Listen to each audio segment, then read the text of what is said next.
Sigo con la serie de ¿cuál es tu molde? Y vamos a ver el tema de para que el mundo crea.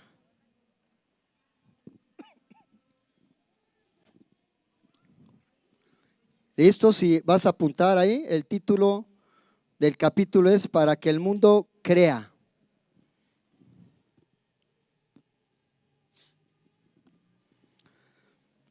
¿Están acá conmigo? Ok. Bueno, comienzo con esta introducción y creo que es algo que debemos visualizar en la palabra de Dios.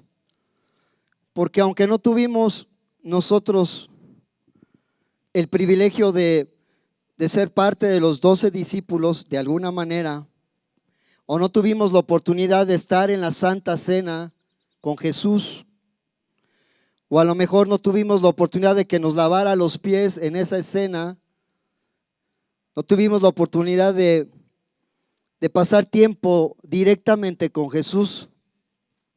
Déjame decirte que tenemos el privilegio de que Jesús orara por nosotros. ¿Cuántos dicen amén? Jesús oró por nosotros. Y la verdad es que no es algo que digamos, bueno, es que oré por Ray, oré por Macario. No, no es así, porque la Biblia no menciona nombres, pero dice que oró por nosotros. Y te lo voy a demostrar en la Biblia. Y hay varios pasajes bíblicos. Entonces, encontramos oraciones hechas por Jesús para sus seguidores y para sus discípulos. Entonces, si hemos estado compartiendo que somos cristianos, pues todos somos discípulos de Jesús. Si somos discípulos es que tenemos un maestro que nos discipule, pero a la vez nosotros en algún tiempo nos convertimos también en esos discípulos para poder enseñar a otros. Ese es el proceso de la multiplicación y eso lo creó Jesús hace más de 2000 años y hasta la fecha sigue siendo tal cual. El mismo ejemplo de Jesús de levantar a 12 y luego un grupo más de personas, 5,000, 70,000 y todos los que fueron enviados, sigue hasta la fecha y somos parte de esa herencia de los llamados con Jesús. Entonces, qué increíble verdad en la Biblia. Casi 2000 años antes que tú y yo naciéramos, Jesús ya estaba orando por nosotros como sus discípulos. Y eso es algo que nos debe de emocionar, porque estamos totalmente de acuerdo en que estamos muy acostumbrados a orar nosotros, dirigirnos al Padre en el nombre de Jesús, pero no estamos tan seguros de que Dios honrará a lo mejor a sus discípulos o a sus seguidores. La palabra lo dice, o inclusive que Él ora por nosotros. Entonces es una oración que resuena a través de los siglos, pero ¿sabes qué? Es una oración tan específica por la unidad de la iglesia. Y me llama la atención que sea así, porque significa que Jesús sabía que dentro de la iglesia no íbamos a estar tan unidos como Él lo estableció con sus 12 personas más cercanas. Entonces, cuando Jesús menciona la unidad, es porque también podría haber la contraparte, la desunidad en su iglesia dentro del cuerpo de Cristo. Eso es algo que llama mucho la atención. Entonces, vámonos a Juan 17:20, por favor.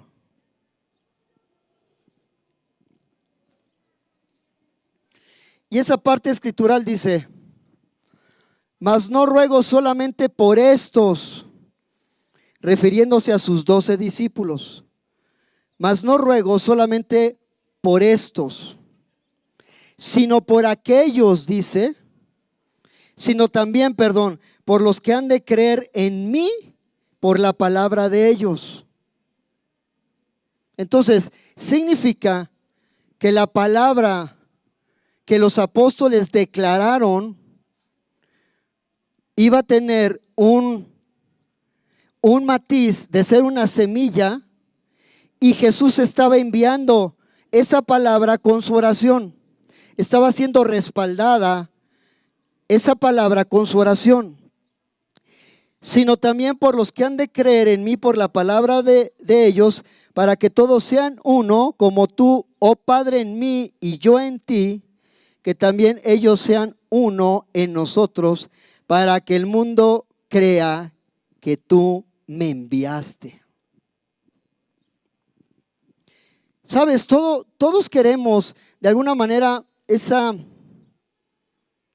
necesidad, o queremos esa necesidad de poder compartirle a alguien y que la gente crea. Pero hay una regla establecida por Jesús en esa oración. Hay una regla, y la regla es la unidad. Es más fácil predicarle a alguien que vea unidad en nosotros como cuerpo de Cristo, a que no vea esa unidad y pueda ver en otros lugares esa unidad. En el verso 20, Cristo nos incluye a todos nosotros, y este es más que una oración, es un ruego. Muchos estudiosos dicen que esta es una oración sacerdotal de parte de Jesús. Porque no dice, yo oro por ellos, no, dice, ruego por ellos. Ruego por estos, dice.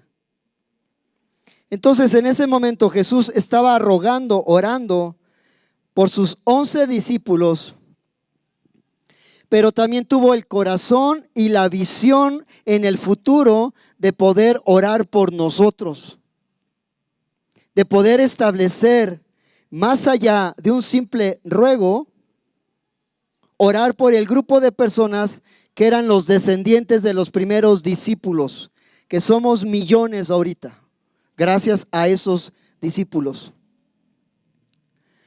Entonces, el testimonio de estos discípulos es que el respaldo, gracias, ahí tengo mi agua, pero gracias. El respaldo era que Jesús mismo oró para que la gente pudiera escuchar el mensaje, pero tendrían que estar siempre unidos. ¿Y realmente los discípulos siempre estuvieron unidos? La respuesta es no. No siempre estuvieron tan unidos. De hecho, hubo algunas diferencias entre uno de ellos, entre dos de ellos a lo mejor, o entre varios, pero nunca, escucha, nunca eso impidió que ellos perdieran la vista del objetivo principal, que era predicar a Jesús a pesar de tener ciertas diferencias. Porque sí las hubo, son seres humanos como nosotros, comunes y corrientes, igual que nosotros. Perdón por lo de corriente, pero pues así dice el dicho, ¿no? Entonces, ellos hubo diferencias, sí, pero nunca perdieron ese objetivo principal de predicar a Jesús. El verso 21 es tomado como una oración famosa que la gente o los estudiosos piensan que es la graduación de sus discípulos y el comienzo de una gran encomienda.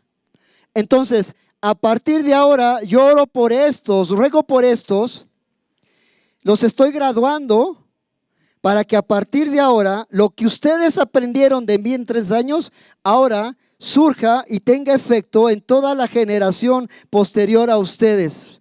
Comienza la gran encomienda. Por ende, entonces, Jesús entrega a sus 12 discípulos, pero también está entregando a toda la descendencia que salieron de esos 12 discípulos, y aquí estamos nosotros, todos los que estamos en este lugar. Somos esa descendencia. Y el punto medular de esta palabra es lograr la unidad, algo que Jesús sabía que no iba a ser tan sencillo. Lograr la unidad. ¿Sabes? Donde hay unidad, hay avance. Donde no existe la unidad, hay divisiones. Pero ojo, la unidad puede estar respaldada para hacer lo bueno como para lo malo. Y lo podemos ver. Hay gente organizada para hacer el mal y tienen una unidad impresionante, pero no hacen las cosas justas o rectas. Y te lo voy a demostrar en la Biblia. Vamos a hacer un paréntesis ahí de Juan 17 y vámonos a Génesis 11:1.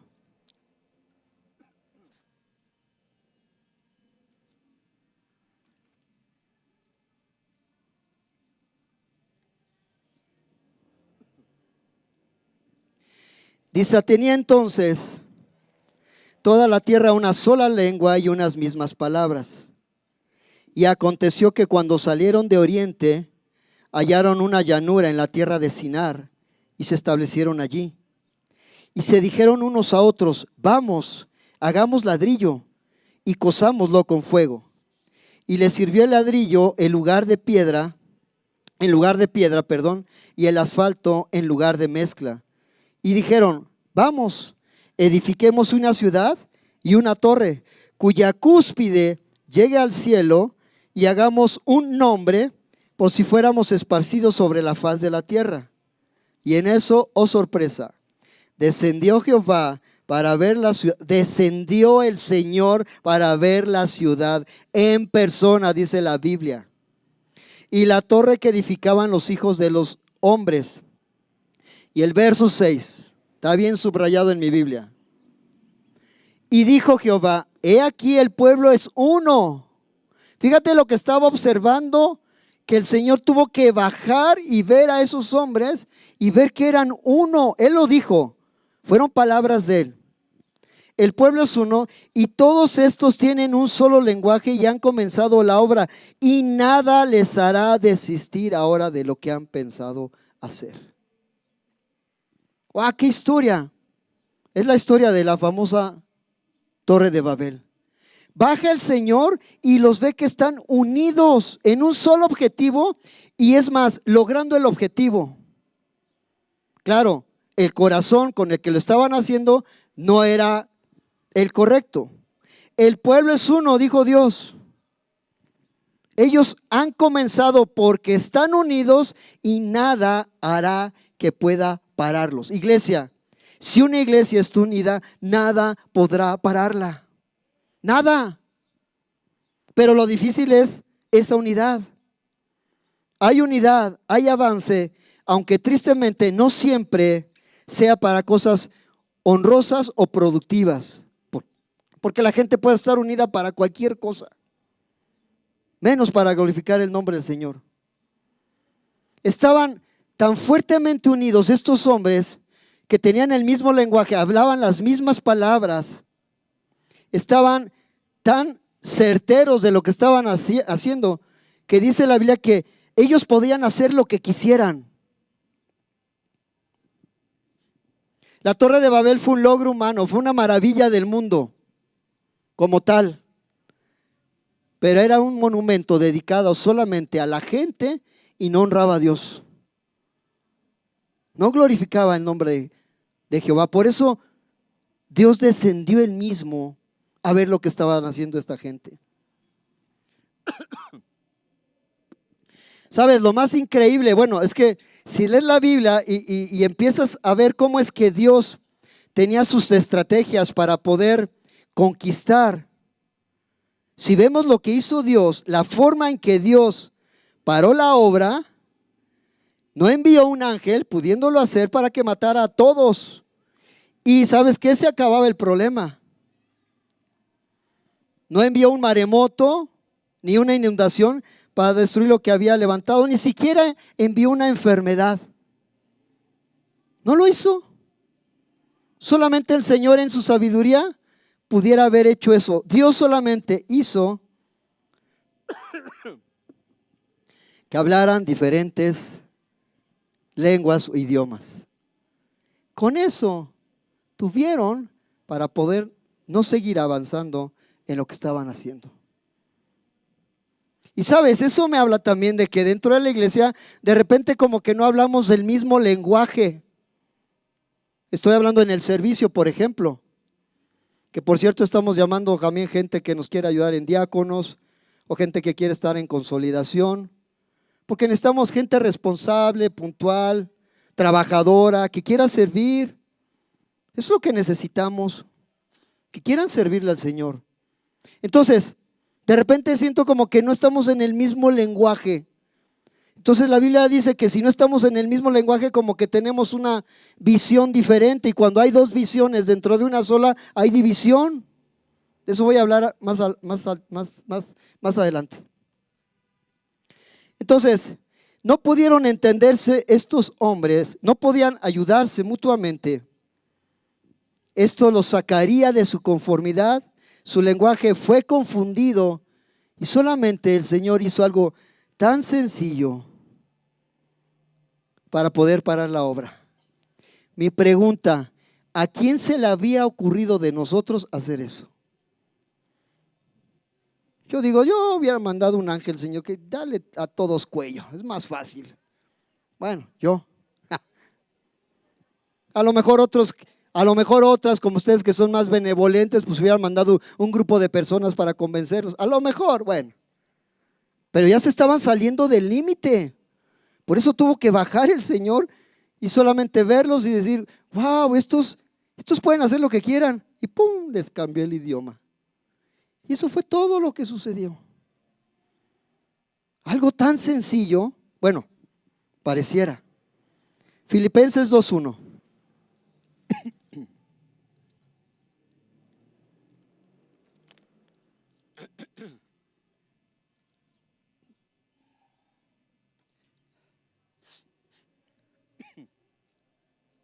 Voy a leerte la nueva traducción viviente. Y todo lo que te voy a leer es con signo de interrogación. Dice la Biblia, ¿hay algún estímulo en pertenecer a Cristo? Y claro, son preguntas retóricas, ¿eh? ¿Sí sabes lo que es una pregunta retórica? Discúlpame, yo me acabo de enterar hace 2 años, creo que me dijeron. Y dije, ¿qué es eso, pregunta retórica? Que dentro de la pregunta está la respuesta. ¿Va? Es como cuando vas a un lugar con tu familia y le dices, tenemos que llegar a las 8, ¿no? Y sales a las 8 de tu casa y les preguntas, oigan, ¿creen que lleguemos tarde? Esa es una pregunta retórica. Claro que sí, obvio vamos a llegar tarde. Eso es una pregunta. ¿Existe algún consuelo en su amor? ¿Tenemos en conjunto alguna comunión con el Espíritu? ¿Tienen ustedes un corazón tierno y compasivo? Son 4 preguntas y las 4 preguntas tienen la misma respuesta. ¿Te has dado cuenta? Sí o yes en inglés, ¿cómo quieres? Son 4 respuestas a 4 preguntas retóricas. Y este verso de la Nueva Traducción Viviente tiene las frases con ese signo de interrogación. Entonces, Filipenses 2:2. Entonces, dice el apóstol Pablo, háganme verdaderamente feliz poniéndose de acuerdo en todo corazón entre ustedes. Fíjate lo que hizo, lo que primero el apóstol Pablo argumentó en el verso 1 para finalmente dar el desenlace de lo que él quería decirles. Háganme feliz, por favor en que se puedan poner de acuerdo. ¿Es tan difícil? ¿Es tan complicado? Sí, la respuesta es sí, es difícil y complicado. Porque tenemos una forma de pensar bien diferente todos. Tenemos formas de trabajar diferente todos. Tenemos formas de servir diferente todos. Pero aún así somos parte del mismo cuerpo. Entonces, háganme verdaderamente feliz poniéndose de acuerdo en todo corazón entre ustedes, amándose unos a otros. Y termina trabajando juntos con un mismo pensamiento y un mismo propósito. Que todos pensemos en lo mismo y tengamos el mismo propósito. Le está hablando, claro, a los filipenses, sí, pero también es un mensaje para nosotros. Pablo introduce el fundamento de esta exhortación para la unidad, la humildad y el amor. Poniéndose de acuerdo, ámense. Creo que debíamos de empezar con ámense y luego pónganse de acuerdo, no al revés. Trabajando juntos en unidad. ¿Sabes? La felicidad que estaba hablando el apóstol Pablo estaba conectado con su preocupación por la unidad de los creyentes. Él mismo decía, tengan una misma forma de pensar, como que nos dio la fórmula y la respuesta para poder hacer y lograr la unidad en la iglesia. Pero ¿por qué es tan complicado? Cuando dice la palabra unánimes, puede traducirse como unidos en espíritu. Y también se puede traducir como una sola alma, que pensemos como una sola alma, sin dejar de pensar en el objetivo principal, que es glorificar el nombre del Señor. Por eso es que hacemos todo esto. No lo hacen por mí. No lo hacemos ni siquiera por ustedes, no te ofendas. Es para glorificar el nombre del Señor. Y parte de eso, claro, pues te honramos también a ti. Describe a personas que están entrelazadas en armonía porque tienen los mismos deseos, pasiones y ambiciones. Lo mismo, buscamos lo mismo.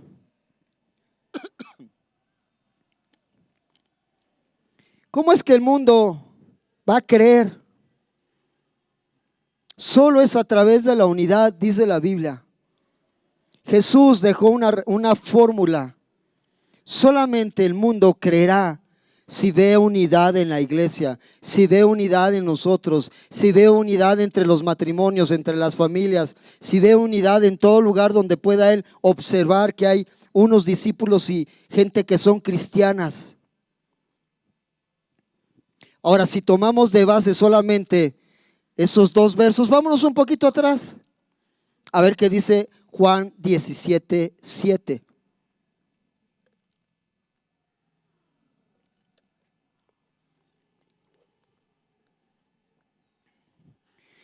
Dice: ahora han conocido que todas las cosas que me has dado proceden de ti. Verso 8: porque las palabras que me diste se las he dado, y ellos las recibieron y han conocido verdaderamente que salí de ti y han creído que tú me enviaste. Verso 14: yo les he dado tu palabra y el mundo los aborreció, porque no son del mundo como tampoco yo soy del mundo. Ya está hablando de nosotros, ¿eh? Somos extraterrestres, ¿sabías? Digo, sin meter a Jaime Maussan. No, estoy metiendo a Jaime Maussan. Pero dice la palabra que no somos de este mundo. Simplemente porque tenemos una mansión esperándonos, bueno, en la resurrección con Cristo. Somos extraterrestres, hablando espiritualmente. Dice: no ruego que los quites del mundo, sino que los guardes del mal. No son del mundo como tampoco yo soy del mundo. Santifícalos en tu verdad. Tu palabra es verdad. Y dice: como tú me enviaste a mí, Padre, ahora ya tengo la oportunidad de enviarlos al mundo. Y por ellos me santifico a mí mismo, para que también ellos sean santificados en la verdad.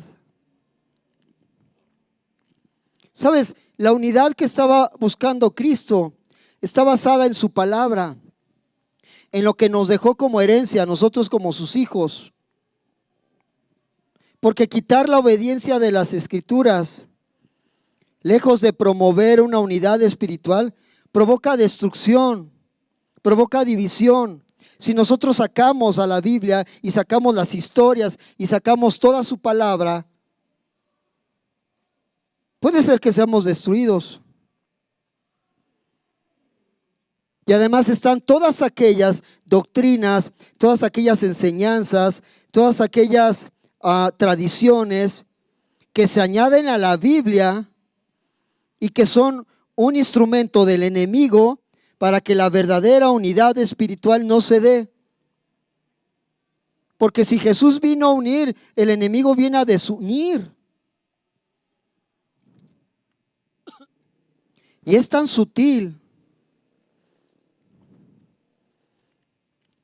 Y sabes, la oración, reflexionando sobre el tipo de unidad que el Señor tenía en mente cuando Él oraba, era esa reflexión de que pone, por ejemplo, la unidad que Él tenía con su Padre. Esa misma unidad es la que Jesús oraba: como tú, oh Padre, en mí, yo en ti, y también ellos sean uno en nosotros. Entonces Jesús declaraba que el Padre estaba en él y que él era el Padre. Luego pide a los creyentes estén en ellos dos. Es decir, que nuestra fe esté fundamentada en ellos dos, en Dios el Padre, y claro, somos llenos del Espíritu Santo. Pero Jesús estaba abogando en el hecho de que pudiéramos creer que Dios y Jesús estaban en unidad, unidad para que todos los creyentes pudieran hacer lo mismo, que estuviesen de la misma manera conectados con el Padre, nosotros como sus discípulos conectados con Jesús y a la vez estamos conectados con el Padre. Entonces, la fórmula para que ellos crean es lograr la unidad, primero la unidad con el Padre, con Jesús, y luego la unidad entre todos nosotros.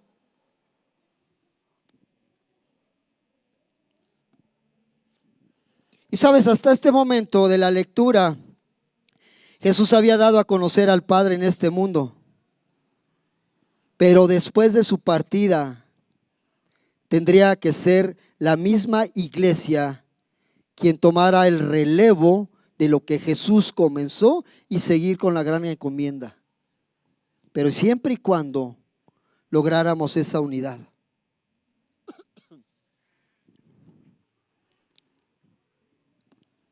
Y por supuesto, tenemos que seguir su ejemplo, dando testimonio de él. Entonces, no hay ninguna duda de que el Señor veía en la unidad de la iglesia un método para poder impresionar a este mundo a fin de que creyeran ¿en quién? ¿En nosotros? No, en Dios. Él lo estableció así. La misma iglesia que nace de la misma presencia de Jesús, ahora establecería los principios a través de su palabra para que el mundo crea. Establecer los principios no significa que va a crear nuevos principios. Va a tomar los principios de la palabra y vamos a predicar a esa gente, logrando la unidad, y la gente creerá. Charles Spurgeon escribe lo siguiente: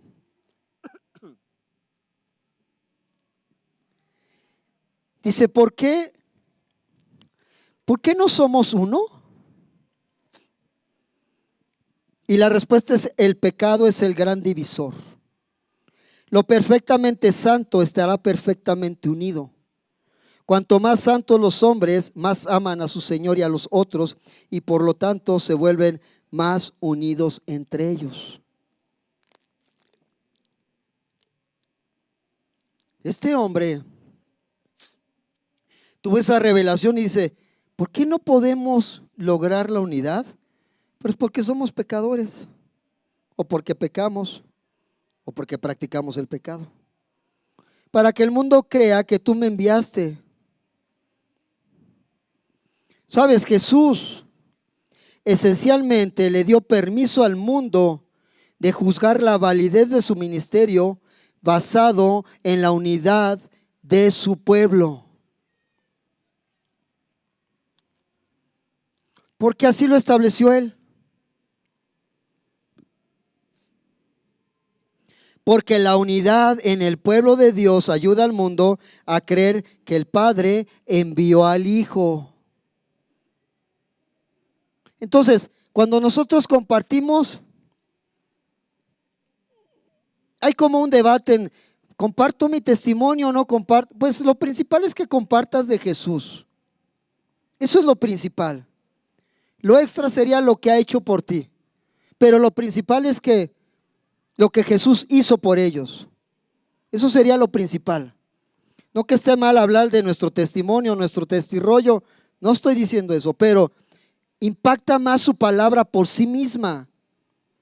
No tenemos que adornarla, no tenemos que ponerle palabras. Tal cual la palabra tiene ese potencial, esa facultad y ese poder para poder convencer a la gente. Claro, mediante el Espíritu Santo, que es el que convence del pecado.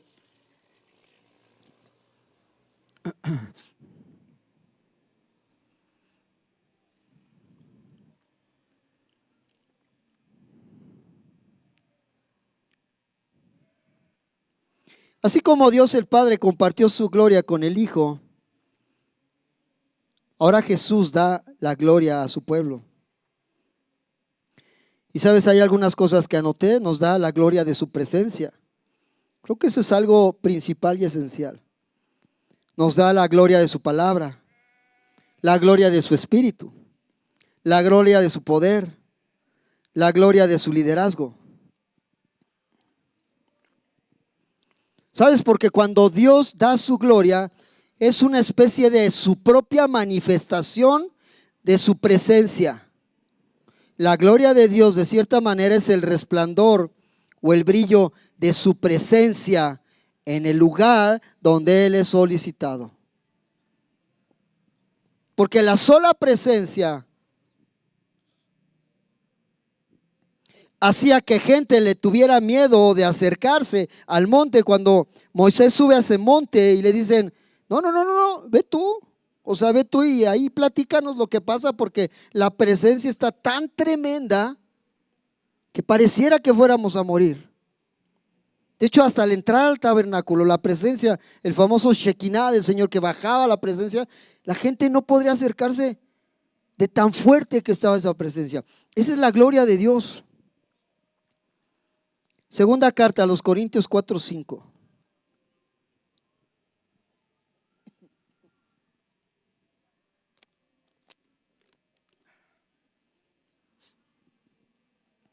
Te voy a leer otra vez la Nueva Traducción Viviente. Segunda carta a los Corintios 4:5.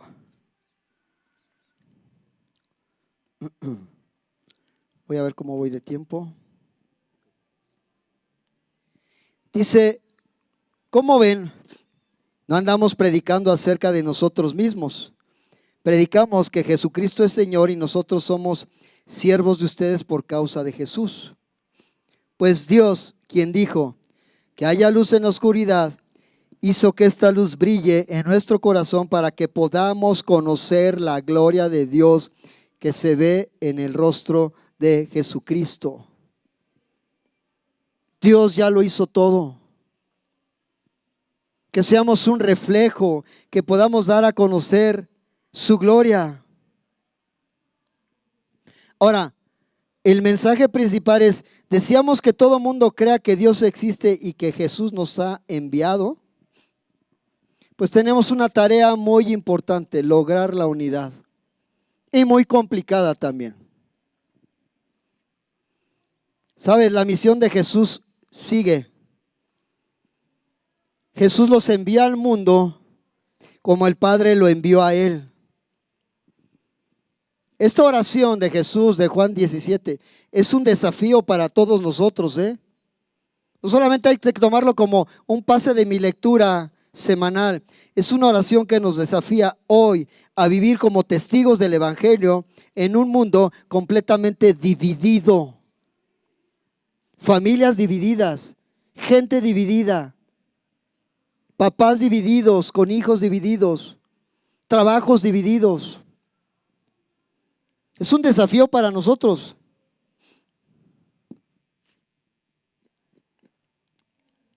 Escucha esto. Este pasaje nos muestra que la unidad en la iglesia no es una simple sugerencia o un simple deseo, porque dice la Biblia que es un anhelo profundo de Cristo que logremos tener unidad.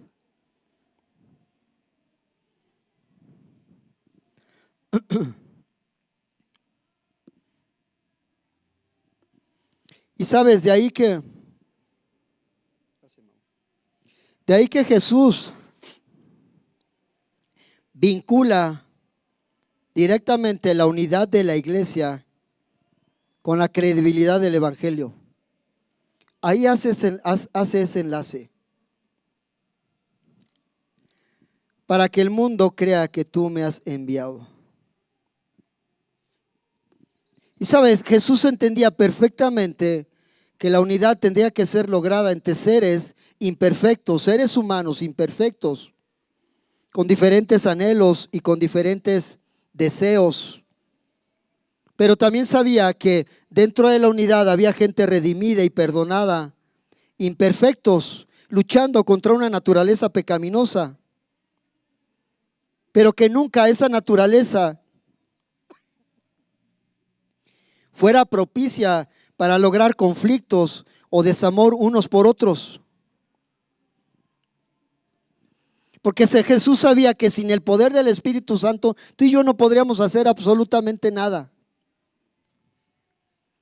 No podríamos hacerlo por nuestros propios esfuerzos o nuestros propios méritos. Es necesario tener al Espíritu Santo para poder hacer la gran encomienda. Necesitamos al Espíritu Santo. Sabes, la oración de Jesús no es para que todos fuéramos idénticos, para que todos fuéramos iguales. Esa no fue su oración, sino para que estemos unidos en un mismo espíritu. Deberíamos estar unidos en la misma pasión, en el mismo plan, en el mismo propósito de Dios. Plan, pasión y propósito.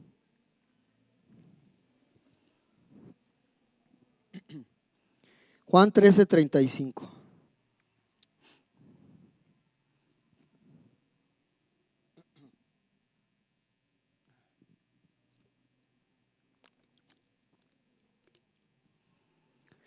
Dice la Biblia: en esto conocerán todos que sois mis discípulos, si tuvieres amor los unos por los otros. Y no está hablando de familia, aunque está incluida. Está hablando de todos nosotros. En esto conocerán que son mis discípulos, que se amen, no que se peleen, no que se ofendan, no que se dividan. Mi pregunta es: ¿cuántos de nosotros somos conocidos por ser discípulos de Jesús?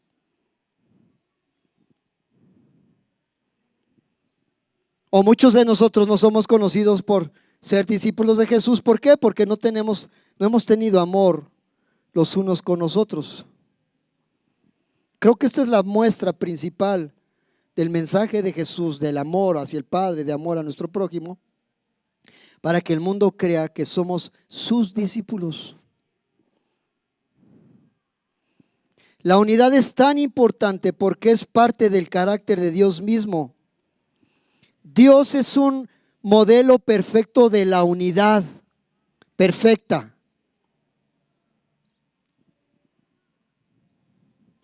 Él es un Dios en tres personas: Padre, Hijo, Espíritu Santo. No hay división, no hay conflicto, no hay rivalidad, no hay competencia, no hay nada que argumentar. Esta unidad está enraizada en la comunión del Padre con el Hijo, por lo que implica una fidelidad a su palabra.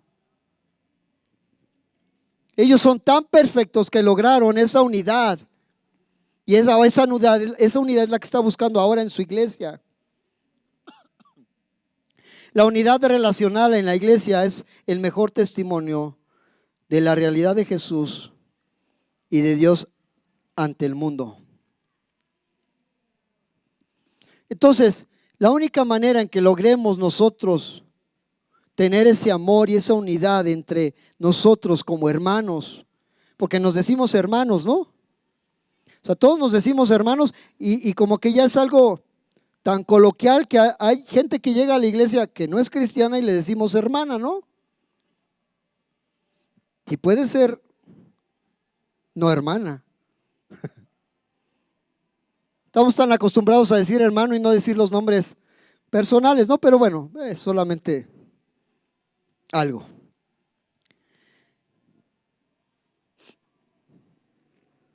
Y me acabo de perder. Ahorita me acuerdo. Entonces, la única manera de estar unidos como discípulos de Cristo es si estamos unidos al Padre por medio del Hijo, y de esta misma fe que viene a nosotros por la unidad con el Espíritu Santo, los tres involucrados.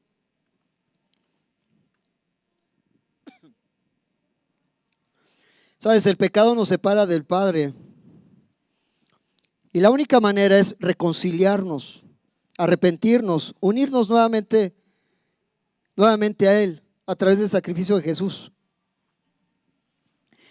Por tanto, Filipenses 2:1. Si hay alguna consolación en Cristo, si hay algún consuelo de amor, si alguna comunión del Espíritu, si algún efecto entrañable, si alguna misericordia, completad mi gozo sintiendo lo mismo, teniendo el mismo amor, unánime, sintiendo una misma cosa. Unidad. Repite conmigo, unidad. Dios busca, Jesús busca unidad. El apóstol Pablo, predicando a estos hombres de Filipos, siendo unánimes y teniendo una sola mente. La mente de Cristo, claro, para que ellos pudieran hacer la encomienda. ¿Sabes? Los llama a utilizar todos sus recursos espirituales que estén disponibles para poder lograr esa unidad.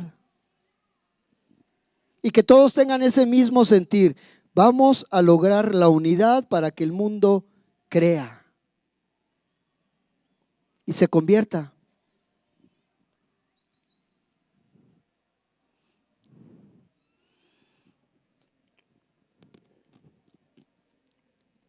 Y vamos a la parte final. Verso 3 de Filipenses 2.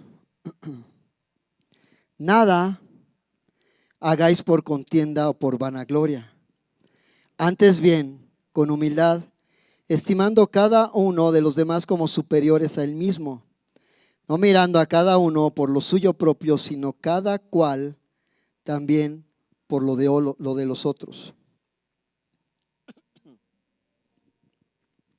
¿Sabes tú que toda contienda dentro de la iglesia, aún un simple desacuerdo, causa divisiones? Un simple comentario causa divisiones y no logramos la unidad. Ahí te va la contraparte de la unidad, Santiago 3:3. ¿Estás listo?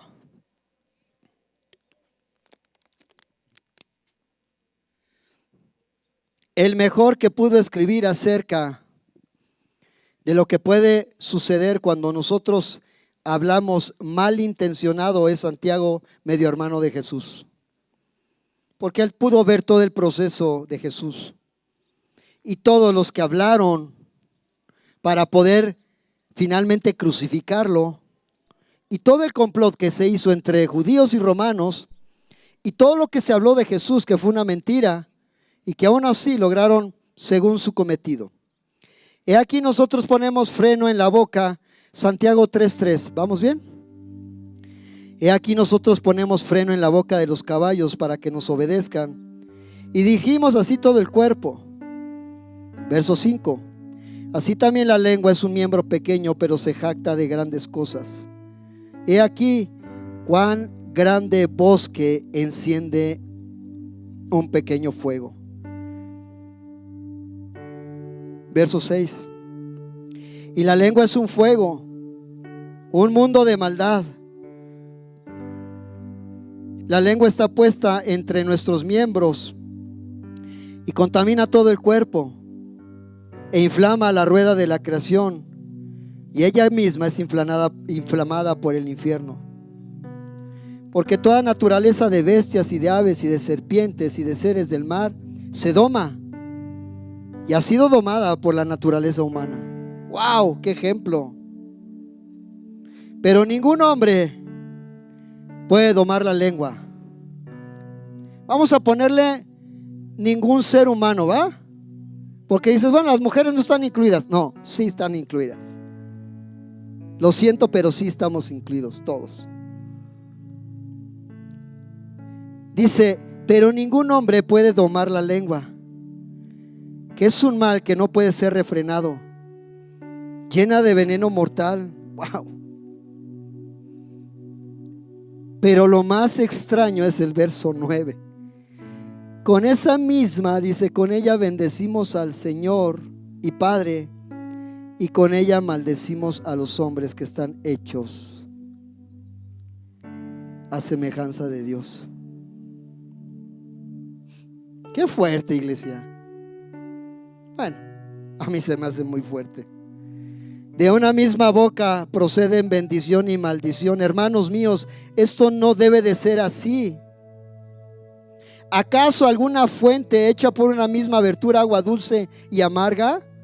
Y hasta Jesús les ejemplificó para que pudieran entender el mensaje principal. No puede suceder que dentro de una misma fuente sea agua dulce o sea agua salada, o sea agua en buen estado o sea agua echada a perder. No puede ser, dice Jesús. Hermanos míos, ¿puede acaso la higuera producir aceitunas o la vid higos? Así también ninguna fuente puede dar agua salada y dulce. Palabras muy fuertes, iglesia. Viniendo de un hombre que pudo describir perfectamente lo que puede suceder si alguien de una forma malintencionada dice algo que no debe de decir. Un caballo se controla con un pequeño freno en su boca. Un barco puede girar debido a un pequeño timón. Estaba leyendo hace poco un reportaje del barco más grande hoy construido y decía ahí el estudio que medía 500 metros. Es una ciudad, 500 metros de largo. Yo dije, ¿500 metros? De aquí hasta allá son 100. Son 5 veces más. Pero hay una timón que puede mover ese barco. Qué buen ejemplo nos dio Santiago. De igual modo, si nosotros tenemos control sobre nuestra lengua, es un indicio que tenemos todo el control sobre nosotros mismos. Porque la Biblia dice que cualquiera que puede controlar la lengua puede refrenar todo el cuerpo.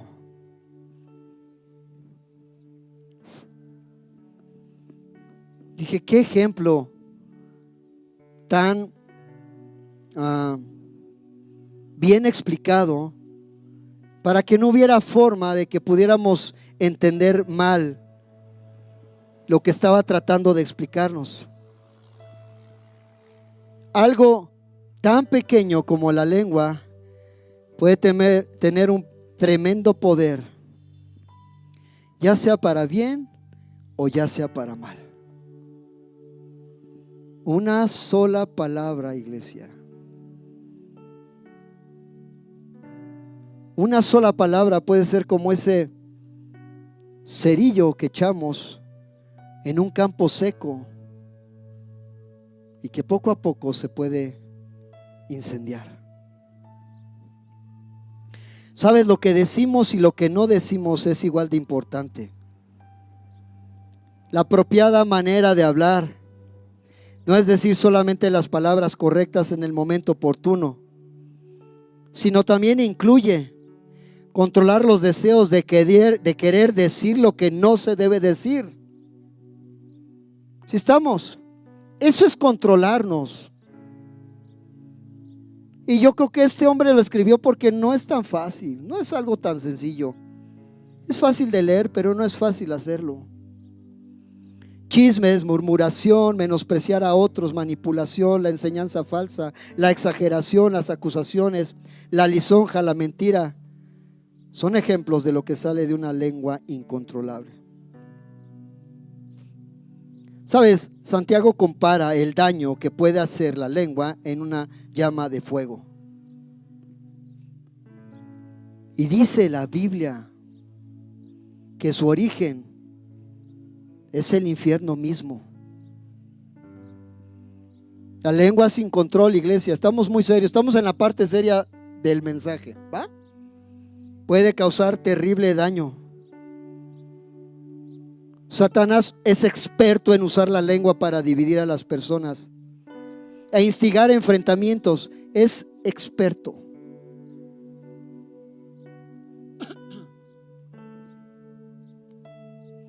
Las palabras ociosas, aborrecibles, son peligrosas porque esparcen rápidamente destrucción. Nadie puede detener totalmente el resultado una vez que se han pronunciado. Y sabes, alguien dio un ejemplo buenísimo. Me encantó. Vamos a pensar que una frase malintencionada es lanzada y quisiéramos resarcir el daño. Es como cuando estamos en medio de un viento fuerte y rompemos una almohada de plumas. La rompemos y las plumas salen ¡fu! Y tú quieres recuperar todas las plumas. ¿Sabes qué? No va a suceder. No va a pasar.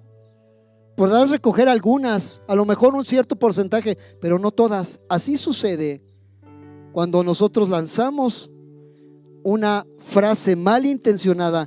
No podemos resarcir todo el daño que ya causó en el corazón de las personas. Qué fuerte, iglesia. Ahora, si nadie, como dice la Biblia, puede controlar la lengua, ¿para qué lo intentamos entonces? ¿Sabes? Pero aunque no lo logremos del todo o por completo, es el mismo Espíritu Santo que nos ayuda a tener dominio propio. ¿Sabes? El Espíritu Santo tendrá la oportunidad de controlarnos y cuidar lo que decimos. Iglesia, trabajemos en lograr la unidad, no la división. No confundamos, iglesia, llenar la iglesia. No confundamos llenar la iglesia con ser llenos de su Espíritu. Recordemos que no solamente somos portadores, no solamente somos asistentes, somos portadores de la gloria de Dios en nosotros. No es hacer las cosas por hacerlas, es hacerlas bien. Dios quiere que adoptemos la misma visión, que tengamos una misma misión, tengamos el mismo lenguaje y trabajemos en equipo. Solo así el mundo creerá en Jesús y en Dios. Esta es la fórmula que nos dejó el Maestro. Solamente así vamos a lograrlo.